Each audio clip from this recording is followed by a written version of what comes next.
Thanks for staying with us. Now, shops in Kaneshie markets have been locked up by environmental health officers for non-compliance to COVID-19 preventive protocols. My colleague Nancy Joydosi was part of the team, and she's joined us in studio to give us more details. So, MFA, what happened to these shops? Well, Daniel, these shops largely didn't have Veronica buckets. They didn't have sanitizers or tissue. They were not observing any form of social distancing. And so when we got there, they were asked why they didn't have. And most of them said, oh, my madam didn't buy it. We had it, but we had to leave it in the house and all of that. But the excuses were not taken.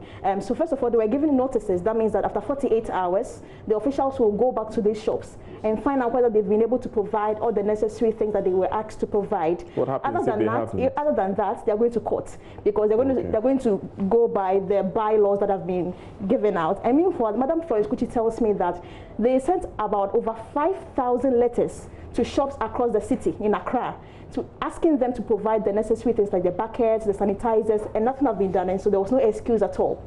Right. So did we get any form of response from a shop owner? Yes. First of all, let me talk about some of the shops that had complied.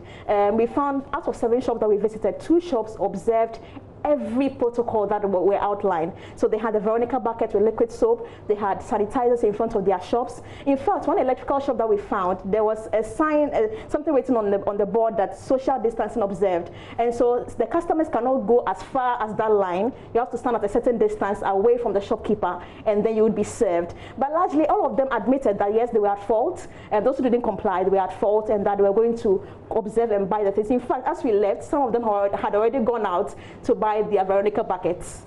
That's encouraging to hear. Thank you very much, MFA Joydosi, for those updates.